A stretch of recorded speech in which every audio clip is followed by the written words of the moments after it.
दोस्तों हाल ही में ईएसबी यानी पीबी के द्वारा आईटीआई ट्रेनिंग ऑफिसर टीओ की भर्ती का नोटिफिकेशन जारी किया है। और अगर आप लोग को पता होगा तो अभी कुछ समय पहले ही क्या है, सब इंजीनियर की भर्ती निकाली गई थी। ठीक है, तो मध्य प्रदेश में लगातार वैकेंसियों का दौर चल रहा है, लेकिन पोस्ट की जो देखने को मिल रही है वो ऊंट के मुंह में जीरा के अलावा कुछ भी देखने को नहीं मिल रही है। मध्य प्रदेश में समझ में नहीं आता कि क्या हो गया है, वैकेंसी निकाली जा रही है केवल कमाने के लिए कि लाखों बच्चे क्या करेंगे, यहां पर फॉर्म फिल करेंगे और उन्हें क्या होगा, जो पीबी है, ईएसबी है, जो सरकार है, उसका क्या होना, केवल खजाना भरना है और कुछ होने वाला नहीं है। यहां पर देख लेते हैं, नोटिफिकेशन अभी हाल ही में जारी किया कर दिया गया है। ठीक है, यहां पर पूरी जानकारी हम यहां पर देखने वाले हैं। क्या इसका सिलेबस होने वाला है, साथ साथ क्या योग्यता होगी, परीक्षा पैटर्न क्या होने वाला है और पात्रता क्या होगी, कौन कौन इसके लिए पात्र होंगे। और साथ साथ जो इंजीनियरिंग वाले बच्चे हैं, जो आईटीआई वाले बच्चे हैं, जो पॉलिटेक्निक वाले बच्चे हैं, वो लोग विशेषकर ध्यान रखें कि कौन कौन फॉर्म फिल कर सकता है, कौन कौन नहीं कर सकता है, कौन कौन से किस किस ब्रांच के जो बच्चे हैं, किस किस ट्रेड के जो बच्चे हैं वो फॉर्म फिल करेंगे। ठीक है, जो फ्रेशर बच्चे हैं, आईटीआई में जो फ्रेशर बच्चे जो अभी अभी क्या हुए हैं, पास आउट हुए हैं, वो फॉर्म फिल कर सकते हैं या नहीं कर सकते। तो हम यहाँ पर सारी जानकारी मैं आप लोग को देने वाला हूं। ठीक है, तो मेरे साथ बने रहिएगा आप लोग। चलिए हम यहाँ पर इसके नोटिफिकेशन में चलते हैं। ठीक है, अगर आप लोगों को किसी भी प्रकार का डाउट है तो आप लोग मुझसे बिल्कुल बेझिझक क्या कर सकते हैं, प्रश्न कर सकते हैं कमेंट बॉक्स के माध्यम से। ठीक है भाई, चलिए यहाँ पर ये जो नोटिफिकेशन है, मैं आप लोग को नोटिफिकेशन बता देता हूँ। सारी चीजें हम यहाँ पर एक एक करके डिस्कस करने वाले हैं। देखिए, सबसे पहले तकनीकी शिक्षा कौशल विकास एवं रोजगार विभाग के अंतर्गत आईटीआई में क्या प्रशिक्षण अधिकारियों ट्रेनिंग ऑफिसर के पदों के लिए क्या है, भर्ती चयन परीक्षा 2024 की बात हो रही है। लेकिन यहाँ पर ध्यान रखिएगा, परीक्षा केवल मध्य प्रदेश के मूल निवासियों के लिए भाई है। ठीक है, केवल कौन भर सकता है, मध्य प्रदेश के मूल निवासी क्या कर सकते हैं, यहाँ पर फॉर्म फिल कर सकते हैं। ठीक है भाई, हम यहां पर बात करते हैं आवेदन की तारीख। प्रारंभिक जो तारीख है वो कब से है, 9 अगस्त 2024 से क्या करने वाले, यहां पर फॉर्म फिल होने वाला है। अंतिम जो तिथि है वो कितनी देखने को मिल रही है, 23 अगस्त 2024। ठीक है भाई, अगर हम बात करें यहां पर संशोधन की जो प्रारंभिक तारीख है वो कितनी है, 9 अगस्त से लेकर के कितनी है, यहां पर ध्यान रखिएगा 28 अगस्त तक होने वाली है। ठीक है, अगर किसी प्रकार का संशोधन अगर करना है आपको तो। ठीक है, परीक्षा दिनांक व दिन, ठीक है, यहां पर ध्यान रखिएगा, यहां पर अगर देखें तो 23 सितंबर 2024 से। अब आप देखोगे मात्र आपको 40 से 50 दिन आपको क्या मिलते हैं, यहां पर पेपर के मिलते हैं। 40 भी कम ले लो, फिर भी आप 40 मान के चल सकते हैं। ठीक है, तो आपको केवल और केवल क्या है, 40 दिन यहां पर मिलते हैं, 40 से 50 दिन, जो कि आपके परीक्षा के परीक्षा लेने वाला है कौन, पीबी। ठीक है भाई, तो आप लोग ध्यान रखिएगा दोस्तों। ठीक है, क्योंकि ये महत्वपूर्ण हो जाता है, क्योंकि हम बहुत समय से क्या कर रहे होते हैं, तैयारी कर रहे होते हैं, और हमें जब फॉर्म फिल करने की बारी आती है और बहुत कम समय दिया जाता है तो बहुत ज्यादा नाइंसाफी हमारे साथ हो जाती है। फिर भी हम यहाँ पर बात करते हैं परीक्षा शुल्क की। अगर हम बात करें यहाँ पर, तो परीक्षा शुल्क क्या होने वाली है दोस्तों, तो ध्यान रखिएगा, अनरिजर्व कैटेगरी के लिए क्या हो जाएगा, 500 रुपए है, और बाकी सभी के लिए क्या हो जाएगा आपका 250 रुपए यहाँ पर हो जाएगा। ठीक है भाई, सीधी भर्ती, बैकलॉग की भर्ती कोई भी नहीं है यहाँ पर। ठीक है, सॉरी, बैकलॉग के पद के लिए क्या नहीं होगा, कोई भी शुल्क नहीं होगा। ठीक है भाई, चलिए सीधी भर्ती में अब आगे अपन चलते हैं, एक एक चीज की बात करते हैं हम। यहाँ पर देखिए, परीक्षा की तारीख बकायदा यहाँ पर दी है कि कब से होने वाला है भाई, 23 सितंबर 2024 से होने वाला है। 2 पालियों में क्या होगा, एग्जाम होगा। ठीक है, रिपोर्टिंग टाइम दी गई है यहाँ पर। ठीक है, यहाँ पर कोई वैसा है नहीं, 9 से 11, ठीक है, 2 से 4। ठीक है, 100 नंबर का क्या होने, सॉरी 2 घंटे का क्या होने वाला, आपका पेपर होने वाला है। ठीक है भाई, 2 घंटे का क्या होने वाला, पेपर होने वाला है। यहाँ सिलेबस और सारी चीजें की हम यहाँ पर बात करेंगे आगे चल करके। ठीक है, चलिए यहाँ पर देखिए, आप लोग मैं एक एक चीज आप लोग को बताने वाला हूँ, बिल्कुल नोटिफिकेशन खोल के बैठा हूँ आप लोगों के लिए। ठीक है, अगर आप लोग को वीडियो अच्छा लगता है तो आप बिल्कुल लाइक जरूर करें वीडियो को। ठीक है, और जो भी प्रश्न अगर आपसे आपके मन में है, ठीक है, इस वैकेंसी को लेकर के आप लोग बेझिझक मुझसे पूछ सकते हैं, मैं बकायदा प्रश्न आप लोग को आंसर देने वाला हूं। तकनीकी शिक्षा के लिए भाई यहाँ पर कुछ ऐसा है क्या, बिल्कुल नहीं है। ठीक है, आगे बढ़ते हम। यहाँ पर ऐसा कोई काम का नहीं, जो हमें काम की चीजें है केवल मैं उसकी बात करने वाला हूं। ठीक है, ध्यान रखिएगा, है ना। चलिए,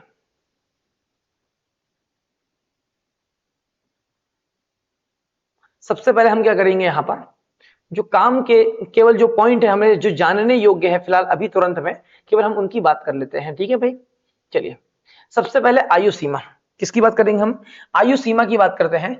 तो यहाँ पर स्पष्ट कहा गया कि भाई मिनिमम कितनी होनी चाहिए, 18 से कम नहीं होना चाहिए। पहली चीज तो क्या है, न्यूनतम आयु सीमा क्या होनी चाहिए, तो 18 वर्ष से क्या होनी चाहिए, कम नहीं होना चाहिए, न्यूनतम 18 वर्ष।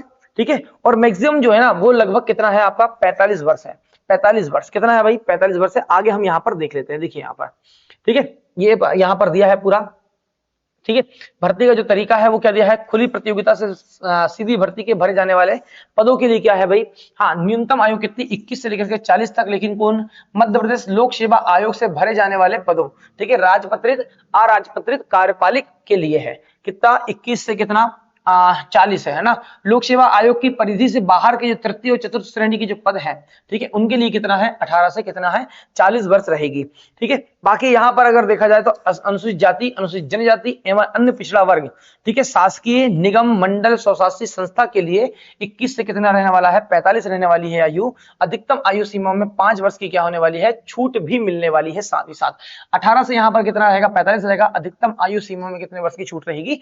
5 वर्ष की क्या होने वाली है? आपको छूट मिलने वाली है भाई, ठीक है। अगर आप इस उम्र में हैं तो आप बिल्कुल फॉर्म क्या कर सकते हैं? फॉर्म फिल कर सकते हैं, ठीक है भाई। चलिए आगे आते हैं, और क्या है यहाँ पर दिया गया है, ठीक है।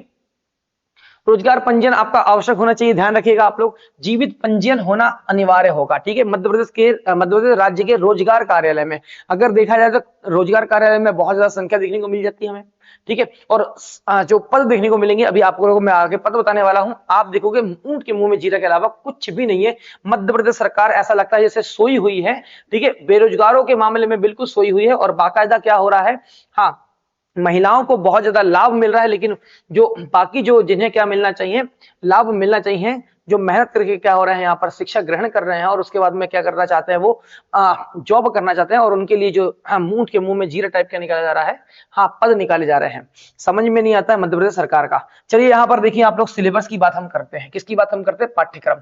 देखिए पाठ्यक्रम की जब बात करते हैं दोस्तों, तो ध्यान रखिएगा, ट्रेड से संबंधित जो पाठ्यक्रम है वो कितना होने वाला आपका? जो भी ट्रेड आपकी है, ठीक है, जो भी फिटर है, वो इलेक्ट्रिशियन है, जिस भी फील्ड से आप लोग आते हैं, ठीक है, तो उसके लिए क्या है आपका? 75 क्या होगा आपका? ऑब्जेक्टिव रहेंगे आपके। 75 नंबर के 75 ऑब्जेक्टिव रहेंगे भाई, ठीक है, ध्यान रखिएगा, है ना। उसके बाद में क्या होगा?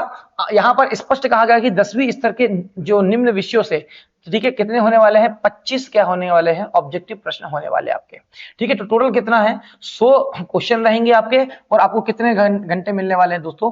2 घंटे मिलने वाले हैं। कितने मिलने वाले हैं? 2 घंटे यहाँ पर मिलने वाले हैं। जो 25 क्वेश्चन रहेंगे वो क्या किसकी चीज के रहेंगे? विज्ञान एवं गणित के रहेंगे, सामान्य ज्ञान के रहेंगे, तार्किक ज्ञान के रहेंगे, और बेसिक कंप्यूटर ज्ञान। तो ये 4 विषय आपको देखने को मिलेंगे। लेकिन ध्यान रखिएगा दोस्तों, विज्ञान, गणित, सामान्य ज्ञान, तार्किक ज्ञान, बेसिक कंप्यूटर ज्ञान, इन सब की अगर 25 नंबर की तैयारी करना है तो आप हमारे यूट्यूब के माध्यम से क्या कर सकते हैं? हम चैनल के माध्यम से डेली क्या है, जैसे मैथ की क्लास लगती है, ठीक है, विज्ञान की क्लासेस लगभग अभी आने चालू होने वाली है, सामान्य ज्ञान और जो करंट अफेयर होने वाला आपका, ठीक है, वो पर डे क्या होती है? स्टैटिक जीके के साथ में आप लोग की मॉर्निंग में क्लास लगती है। रीजनिंग की क्लास बिल्कुल क्या होता है? बकायदा ये क्लासें भी लगती है। तो आप लोग हमारे चैनल के द्वारा, ठीक है, SR institute math and reasoning के माध्यम से कर सकते हैं, हाँ, अपनी तैयारी इन 25 नंबरों की कर सकते हैं, ठीक है। बाकी ट्रेड का आपको खुद से क्या करना पड़ेगा? थोड़ा सा पढ़ना पड़ेगा, क्योंकि हमारे पास में अभी फिलहाल टीचर अवेलेबल नहीं है, ठीक है भाई। चलिए आगे बढ़ते हैं हम यहाँ पर, ठीक है। और इसके बारे में अब हम यहाँ पर आते हैं क्या? पद की बात, ठीक है भाई। पद की बात आएगी, चयन प्रक्रिया की तो नॉर्मल सी बात है, ठीक है। अब यहाँ पर पद की बात आती है, ये सबसे महत्वपूर्ण है हमारे लिए। सबसे महत्वपूर्ण क्या है दोस्तों? पद है। और मैं आपको पहले भी बोल चुका हूं कि ऊंट के मुंह में जीरा टाइप क्या दिया गया है, यहाँ पर 450 मात्र क्या है? पद देखने को आपको मिल रहे हैं, मात्र 450 पद। अब आप देखोगे कि इससे पहले भी सब इंजीनियर में 283 पद आए थे मात्र। हाँ, मध्य प्रदेश में इतनी बेरोजगारी है और यहाँ पर ये लोग इतना कमाने वाले हैं, ठीक है, कि पूछो ही मत। हाँ, इतने सारे जो बेरोजगार हैं, आईटीआई वाले भरने वाले हैं, पॉलिटेक्निक वाले भरने वाले हैं, इंजीनियरिंग वाले बच्चे भरने वाले हैं, सभी लोग क्या करने वाले हैं? यहाँ पर फॉर्म फिल करने वाले हैं। और यहाँ पर क्या है? बेरोजगारी की संख्या बहुत अधिक है। और यहाँ पर क्या देखने को मिल रहा है हमें? कि सरकार इतने कम पद लाकर क्या कर रही है? हाँ, हमें हमारा मजाक के अलावा कुछ नहीं बना रही है। यहाँ पर देखिए 450 पद है, जिसमें क्या देखने को मिलेगा? अनारक्षित, ठीक है, अनरिजर्व कैटेगरी के 131 पद है, ठीक है, ईडब्ल्यूएस के 40 पद है, ठीक है, अनुसूचित जाति के कितने हैं? 71 पद है, और अनुसूचित जनजाति के कितने हैं? 89 है, और अन्य पिछड़ा वर्ग के कितने हैं? 119। टोटल मिलाकर कितने हैं? 450 पद है। एक बात और याद रखिएगा दोस्तों, यहाँ पर, ठीक है, यहाँ पर क्या है? दिव्यांग के लिए, दिव्यांग श्रेणी के बच्चों के लिए भी क्या है? बहुत ज्यादा पद आपको देखने को मिल जाएंगे। अभी सब इंजीनियर में भी ऐसा ही किया गया था, सब इंजीनियर के पद के लिए भी क्या किया गया था? ऐसा ही किया गया था, ठीक है, कि बहुत ज्यादा पद किसके लिए देखने को मिल गए थे? हाँ, दिव्यांग श्रेणी के बच्चों के लिए मिले थे। और यहाँ पर भी वैसा ही देखने को आपको मिलेगा। आवाज हम उठाते हैं, लेकिन वही है कि हमारी आवाज क्या कर दी जाती है, दबा दी जाती है। ठीक है, चलिए देखते हैं यहां पर हम। देखिए यहां पर अगर हम देखें तो बिल्कुल हाँ, सभी के सभी जो ट्रेड वाले हैं बच्चे, सभी के लिए मैं आपको बात करूंगा। यहाँ पर तकनीकी कौशल विकास एवं रोजगार विभाग जबलपुर के में यहाँ पर पद खाली है। ठीक है, यहाँ पर पद के नाम यहाँ पर दिया गया, देखो यहाँ पर लोग जरा फिटर के जो है, फिटर है ना, जो फिटर वाले बच्चे हैं, ठीक है, उनके लिए कितने पद है, टोटल 70 पद है, ध्यान रखिएगा, आकारपालिक है। ठीक है, यहाँ पर वेल्डर के जो पद है वो कितने हैं, टोटल 82 पद है। ठीक है, इलेक्ट्रिशियन के जो पद है वो कितने हैं, 60 है। ठीक है भाई, यहाँ पर जो computer operator and programming assistant के जो है वो कितने पद हैं, 70 पद है, 70 पद है। ठीक है, टर्नर के कितने पद हैं भाई, 20 पद हैं। ठीक है, यहाँ पर मशीनिस्ट कंपोजिट के कितने पद हैं, 16 पद हैं। ठीक है भाई, है ना, डीजल मैकेनिक के कितने पद हैं, मात्र 20 पद हैं यहाँ पर। ठीक है, मोटर मैकेनिक के कितने हैं भाई, यहाँ पर 50 पद हैं। ठीक है, और सर्वेयर के, ठीक है, सर्वेयर के कितने पद है भाई, 8 यहाँ पर पद देखने को मिलेंगे आपको। और स्टेनो हिंदी के जो पद देखने को मिलेंगे वो कितने मिलेंगे आपको, मात्र 16 पद मिलेंगे। कितने मिलेंगे दोस्तों, 16 पद मिलने वाले हैं। ठीक है, इससे ज्यादा कुछ भी नहीं है। इसके साथ साथ सामाजिक अध्ययन के कितने हैं भाई, 22 पद आपको देखने को मिलेंगे। और मेंटेनेंस मैकेनिक के कितने हैं भाई, 16 पद है। टोटल मिलाकर कितने हैं, 450 पद आपको देखने को मिल रहे हैं, मात्र 450 पद देखने को आपको मिल रहे हैं। आप खुद से सोच सकते हो यहाँ पर सरकार क्या कर रही है हमारे साथ, मजाक के अलावा क्या कर रही है, बताइए आप। हाँ, चलिए अब यहाँ पर किसके लिए क्या है, देखिए यहाँ पर आपको सभी को पता है कि जो जो आपको क्या मांगा गया है, यहाँ पर ट्रेड मांगी गई है, तो वो आपको ट्रेड आपकी होनी ही चाहिए। ठीक है भाई, तो आप लोग को मैं आपको बता देता हूँ फटाफट यहाँ पर। ठीक है, हम ज्यादा समय नहीं लेते हैं। फिटर की अगर हम बात करेंगे तो फिटर में क्या क्या चाहिए आपका, आईटीआई वाले बच्चे जो हैं, ध्यान रखिएगा, आईटीआई वाले बच्चे चाहे वो एनसीवीटी से करें या क्या करें, एनसी वीटी या बीटी से, ठीक है, आईटीआई करते हैं, ठीक है, तो उनके लिए क्या है, बिल्कुल है ये पद। ठीक है, साथ साथ जो इंजीनियरिंग वाले बच्चे हैं, क्या है, जो इंजीनियरिंग वाले बच्चे हैं उनके लिए भी है यहाँ पर। ठीक है, साथ ही साथ यहाँ पर ये मैकेनिकल वाले हैं, केवल कौन, मैकेनिकल वाले भर सकते हैं, और डिप्लोमा पॉलिटेक्निक वाले बच्चे भी कर सकते हैं, यहाँ पर फॉर्म फिल कर सकते हैं। ठीक है भाई, यहाँ पर ये बांटा गया है पद को, कोई दिक्कत नहीं है फिटर के। ठीक है, यहाँ पर ध्यान रखिएगा, फिटर के पद, यहाँ पर मैंने फिटर की बात किया था नहीं, हाँ ठीक है, 70, हाँ ये 2 भागों में बांटा गया है, उसको छोड़ दो आप लोग, है ना। ठीक है, वो बाद में देखेंगे अपन। वेल्डर के कितने हैं, 82 पद हैं। और वेल्डर के लिए क्या चाहिए यहाँ पर, देखिए यहाँ पर वेल्डर के लिए आईटी वाले बच्चे, ध्यान रखिएगा आप लोग, बिल्कुल है आप लोग के लिए। साथ साथ यहाँ पर ध्यान रखिएगा, जो क्या है इंजीनियरिंग वाले बच्चे हैं, इनके लिए भी क्या है यहाँ पर बिल्कुल देखने को मिलता है। मैकेनिकल वाले क्या कर सकते हैं, यहाँ पर फॉर्म फिल कर सकते हैं। ठीक है, यहाँ पर और भी है जो क्या है आपके ट्रेड है, तो आप उस पर भी क्या देखते हैं, यहाँ पर आपको मिल जाएगा। ठीक है, मैनेजमेंट से इंजीनियरिंग किया हो, टेक्नोलॉजी में स्नातक। ठीक है, यहाँ पर और अगर हम बात करें तो बिल्डर के पद हो गए। बिल्डर के बाद में क्या देखने को मिलेगा आपको, इलेक्ट्रिशियन के पद। किसके, इलेक्ट्रिशियन के पद कितने हैं, 60 है मात्र। ठीक है, और 60 में से क्या देखने को मिलेगा आपको, हाँ यहाँ पर इलेक्ट्रिशियन वाले जितने बच्चे हैं यहाँ पर आईटीआई वाले बिल्कुल भर सकते हैं फॉर्म। और इंजीनियरिंग वाले ध्यान रखिएगा, इलेक्ट्रिशियन के लिए इलेक्ट्रिकल एंड इलेक्ट्रॉनिक्स या इलेक्ट्रिकल एंड इलेक्ट्रॉनिक्स। ठीक है, ध्यान रखिएगा, ये बच्चे क्या कर सकते हैं, फॉर्म फिल कर सकते हैं। ठीक है, ऊर्जा से इंजीनियरिंग किए वाले बच्चे भी क्या कर सकते हैं, फॉर्म फिल कर सकते हैं इलेक्ट्रिशियन के। ठीक है, इसके बाद में आता है क्या आपका, देखिए 70 पद किसके हैं, हाँ आपके कंप्यूटर एंड प्रोग्रामिंग असिस्टेंट के। ठीक है, computer operator and programming assistant के 70 पद हैं। ठीक है, जिसमें क्या रहेगा आपका, आईटी वाले फॉर्म तो फिल करेंगे। ठीक है, बिल्कुल अपनी ट्रेड से। ठीक है, और यहाँ पर ध्यान रखिएगा, कोपा वाले बच्चे, उनसे कोपा वाले बच्चे क्या कर सकते हैं, यहाँ पर फॉर्म फिल करेंगे। ठीक है भाई, ध्यान रखिएगा। और यहाँ पर इंजीनियरिंग वाले जो बच्चे हैं वो केवल कौन फॉर्म फिल कर सकता है भाई, केवल कंप्यूटर साइंस वाले बच्चे। ठीक है, जो इन्होंने इंजीनियरिंग किया है, इन्फॉर्मेशन टेक्नोलॉजी से जिन्होंने किया है। ठीक है, इन्फॉर्मेशन टेक्नोलॉजी एंड कम्युनिकेशन से जिन्होंने किया है। ठीक है, तो ये बच्चे क्या कर सकते हैं, हम फॉर्म फिल कर सकते हैं। ठीक है भाई, ध्यान रखिएगा। नेक्स्ट यहाँ से आते हैं, यहाँ पर एक चीज और है, बीसीए और एमसीए वाले बच्चे भी क्या कर सकते हैं, यहाँ पर फॉर्म फिल कर सकते हैं। ध्यान रखिएगा, बीसीए और एमसीए वाले बच्चे भी कर सकते हैं, यहाँ पर फॉर्म फिल कर सकते हैं। ठीक है, ये 2 भागों में बांटा गया है इसको। ठीक है, 87% और 13% में। ठीक है, यहाँ पर टर्नर की बात करेंगे, 20 पद है यहाँ पर। और टर्नर के लिए क्या चाहिए, इलेक्ट्रिशियन जो आईटी वाले बच्चे हैं वो तो टर्नर से जो करते हैं उनके लिए है। ठीक है, वो तो फॉर्म फिल करेंगे। साथ ही साथ अगर हम यहाँ पर बात करें टर्नर से, तो यहाँ पर क्या हो जाएगा आपका, इंजीनियरिंग के लिए क्या हो जाएगा, इंजीनियरिंग के जो बच्चे हैं उनके लिए मैकेनिकल इंजीनियरिंग, इंडस्ट्रियल इंटीग्रेटेड होना चाहिए उसमें। ठीक है, और प्रोडक्शन, इंडस्ट्रियल मैन्युफैक्चरिंग और इंडस्ट्रियल प्रोडक्शन तथा क्या मैन्युफैक्चरिंग मैकेनिकल। ठीक है, मैकेनिकल वाले होने चाहिए। ठीक है, इसके बाद में ये तो इसको बांटा गया है। ठीक है ना। मशीनिस्ट कंपोजिट के लिए जो पद देखने को मिले 16 पद है, और यहाँ पर क्या है, जो आईटीआई वाले बच्चे हैं वो तो फॉर्म फिल करेंगे। इसके साथ में यहाँ पर जो इंजीनियरिंग वाले बच्चे हैं वो कौन कर सकता है, मैकेनिकल इंजीनियरिंग कर सकते हैं, ठीक है ना। इंडस्ट्रियल इंजीनियरिंग जो किए हैं जिन्होंने वो कर सकते हैं, मैनेजमेंट में इंजीनियरिंग किया वो कर सकते हैं, ठीक है। ध्यान रखिएगा, इसको बांटा गया है केवल। यहाँ पर डीजल मैकेनिक के कितने बच्चे हैं, कितने पद हैं, केवल 20 पद हैं। और इसके लिए क्या हो जाएगा आपका, आईटीआई वाले तो बच्चे भरेंगे यहाँ पर जो डीजल मैकेनिक से करते हैं, ठीक है। और इसके बाद में जो है कौन जो बच्चे हैं इंजीनियरिंग वाले वो कौन फॉर्म फिल कर सकता है, तो ऑटोमोटिव या ऑटोमोबाइल से इंजीनियरिंग करने वाले बच्चे, ठीक है। मैकेनिकल वाले बच्चे क्या कर सकते हैं, यहाँ पर फॉर्म फिल कर सकते हैं भाई। पॉलिटेक्निक से जो डिप्लोमा किया है वो भी कर सकते हैं, ध्यान रखिएगा आप लोग, ठीक है। डीजल मैकेनिक की बात हो गई यहाँ पर।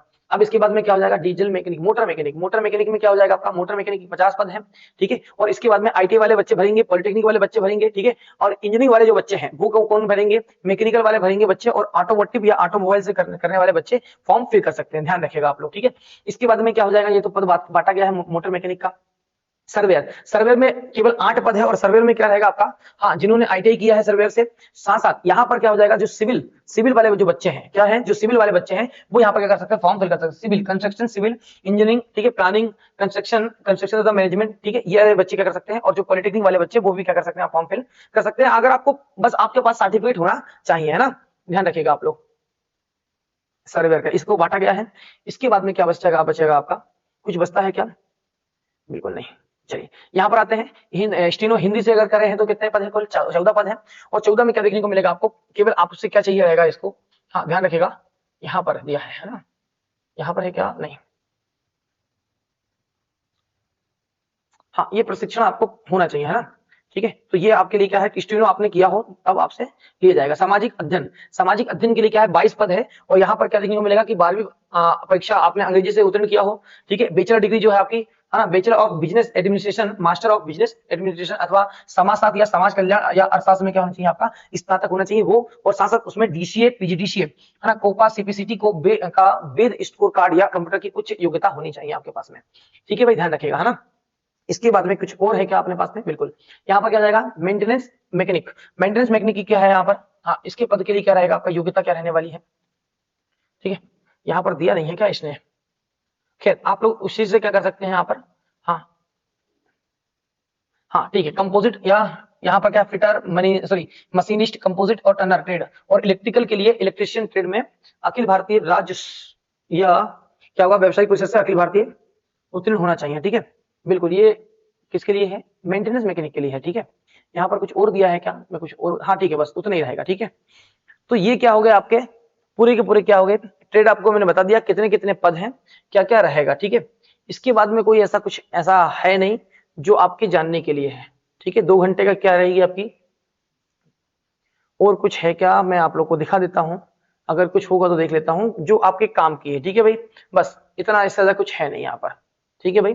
यहाँ इससे ज्यादा कुछ है नहीं जो आपके जानने योग्य हो, ठीक है। तो आप लोग क्या कर सकते हैं, अगर आप लोगों को किसी भी प्रकार की क्वेरी है तो आप लोग मुझसे कमेंट में जो भी कुछ आप सबको पूछना है इससे रिलेटिव तो आप लोग मुझसे पूछ सकते हैं, ठीक है। चलिए, तो बाकी और कुछ काम का मुझे नहीं लगता है कि अभी फिलहाल तुरंत में आपके काम का है।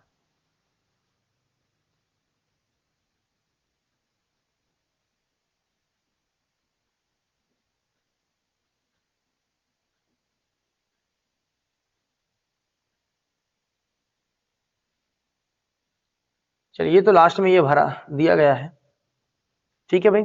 चलिए, तो नेक्स्ट वीडियो में मिलेंगे हम, किसी भी प्रकार की क्वेरी हो तो आप बिल्कुल मुझसे पूछ सकते हैं, ठीक है। तो जो भी जानकारी है मैंने आपको सारी बता दिया हूं, ठीक है। आप लोग बिल्कुल अच्छे से तैयारी करते रहें, ठीक है। चलिए, बहुत बहुत धन्यवाद आप सभी का, जय हिंद, जय भारत।